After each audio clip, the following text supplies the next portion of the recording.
He stole my village. I will find them. I will bring them home.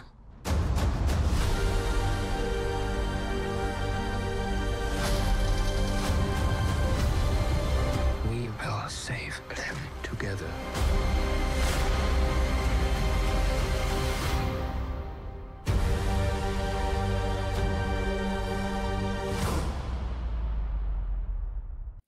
Bonjour à tous, bienvenue sur la chaîne des vidéos de Tonton Raisin. Ça faisait très longtemps qu'on ne s'était pas retrouvés. Aujourd'hui, on va vous parler du film La planète des singes, le nouveau royaume, qui est sorti la semaine dernière. Générique.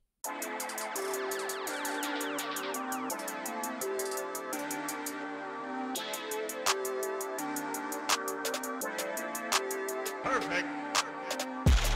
Tout d'abord, ce film se passe 300 ans après la mort de César. C'est pas un spoiler que je vous fais. César est décédé dans la trilogie de Matt Reeves, les films qui étaient là auparavant de celui-là. Donc, et là, il est considéré comme un héros, même comme un dieu, devrais-je dire, par rapport à ce qu'il a fait auprès des singes. Là, les singes règnent sur la planète et les humains vivent à l'état sauvage et ils sont moins nombreux à cause d'un virus. Donc là, on retrouve Noah, un jeune singe qui est accompagné de sa famille et de ses amis qui vivent dans la forêt et qui se trouvent par hasard bloqués par Proximus qui commence à les kidnapper et brûle son village. Et on va savoir plus tard dans le film pourquoi il fait ça, parce que Proximus a un but. Donc de ce fait, il tue des villageois, enfin il tue des singes, plus il les kidnappe. Donc Noah, on le retrouve à moitié mort, entre guillemets. Là, en fait, il est à sa poursuite. Il est là à sa poursuite. Et durant ce voyage, il est accompagné de Mae, une jeune humaine, et de Koja, un orang-outan. Ce film-là, je l'attendais avec beaucoup d'impatience parce que la trilogie de Matt Reeves était vraiment excellente. Donc, on est quand même obligé de faire une comparaison avec ce film-là. Je ne devrais pas dire une comparaison de ces trois films plus ce film-là. C'est mieux de faire une comparaison avec le premier film de Matt Reeves et celui-là. Franchement, je m'attendais au pire parce que c'est Disney. Je l'attendais ce film-là, mais je m'attendais au pire parce que Disney a repris la Fox. Et comme vous savez tous, Disney, c'est des hauts et des bas. Et je m'attendais au pire. Et finalement, non, j'ai passé un bon moment avec ce film. On va parler tout de suite des effets spéciaux. Les effets spéciaux sont excellents. Ils sont vraiment excellents. Déjà, la première scène du film où on voit Noah avec ses amis qui est en pleine forêt et essayent de capturer un œuf d'aigle. Cette scène est juste ahurissante. Ils vont de liane en liane et c'est vraiment bien fait. Le vert, les couleurs sont super bien faits. Aussi la motion de capture. La motion de capture, si vous ne savez pas, c'est en fait une technique de mouvement d'objets et d'êtres humains. Donc c'est pour ça que les singes ont une ressemblance frappante avec les humains.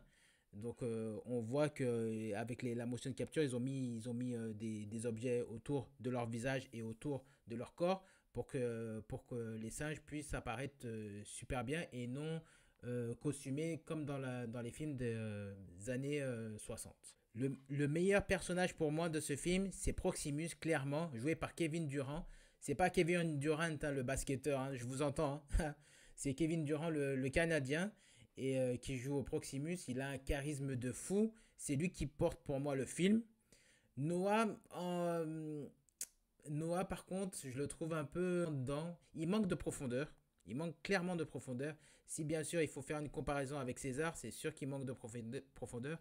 Après, j'espère que dans les autres films, parce que je pense qu'il va y avoir des autres films, et il va grandir et puis on va voir plus sa personnalité. On a pu apercevoir sa personnalité avec l'humaine, avec les interactions avec l'humaine, mais j'attends de voir plus.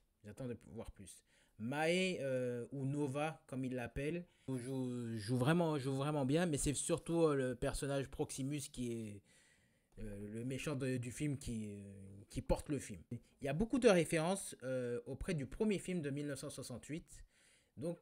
Donc c'est ça qui m'embête un peu, parce qu'en fait c'est pratiquement du copier-coller, parce qu'il y avait de la musique, la poupée que vous allez voir à la fin, l'humaine qui se fait appeler Nova, c'est une petite aussi référence par rapport au premier film. Le fait qu'il y ait des références sur l'espace aussi, Donc c'est quand même pas mal, on va dire, pompé sur le premier film de 68.